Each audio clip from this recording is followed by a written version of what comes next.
This video is brought to you by Dr. Kristen R. Bromley's Guitar Method Book Series and Online Music Academy.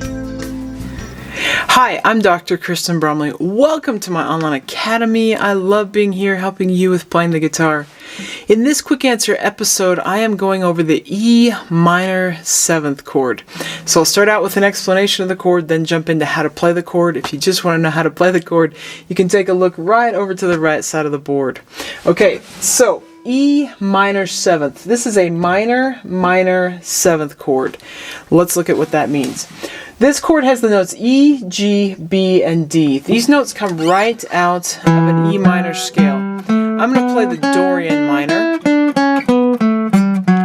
which has a flatted third and a flatted 7th by comparison to the major scale. So if I played an E major scale, it would sound like that. Now if I play an E minor scale, I flat the third, flat the 7th. So the E is the first step of that scale, the G is the third step, which is a flatted third compared to the major scale, the B is the 5th step, and the D is a flatted 7th compared to the major scale, but it's the 7th step of the Dorian minor scale.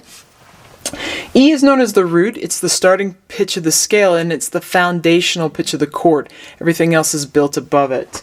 The G is a minor third interval above that root, and that's actually what this first name in sort of theory terms means.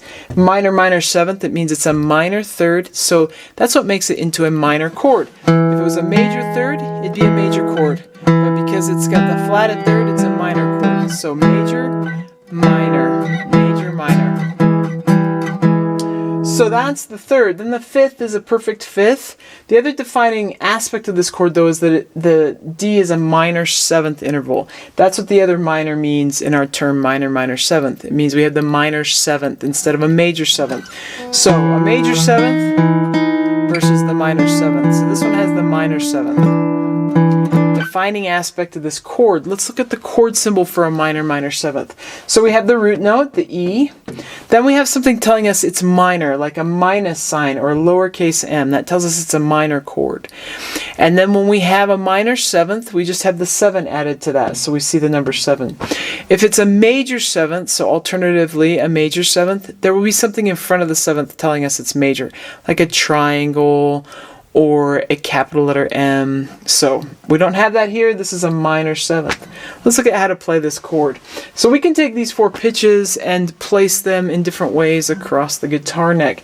In first position, it's super easy to play. You just put your middle finger on that 2nd fret on the 5th string, and the rest of the strings ring open. This has the root, the 5, the flatted 7th, the flatted 3rd, the 5th, and the root. That's how that's poised. Now we can take and alternatively play the same one up at the 12th fret. So if we put this note up at the 12th fret, we get a minor 7th up there. And we bar across all 12 strings, then put our ring finger 2 frets higher. On the 5th string, we get the higher octave, same voicing, 1 higher octave. Now sometimes when I play this one, and especially when I'm playing jazz music or in a jazz context, I'll actually remove the 5th string and the high string. So we're taking out the doubling of the root in the 5th, and it riches it up a little bit because we hear the 7th ring a little more. So I put my middle finger at the 12th fret on the 6th string, and then my ring finger plays across strings 4, 3, and 2, also at the 12th fret. And I get a minor 7th that way. So root, flat 7, flat 3, 5 is how that's poised. We can also play over here on the right side of the board. We have the index finger. If we put that at the 7th fret, because this right here is an E note at the 7th fret, we bar across the top 5 strings, and then our middle finger goes 1 fret higher than the bar on the 2nd string. Ring finger goes 2 frets higher on the 4th string, and then the rest of them are played by the bar. We mute the low 6th string, and we get an E minor 7th there. We get that E on the 5th string at the 7th fret. So this one has a root, 5, flat 7, flat 3, and then 5. That's how that's poised. I can choose with this one to eliminate that doubled 5th by not playing the top string. I can just play the inside 4. in a jazz context, I usually play it that way instead.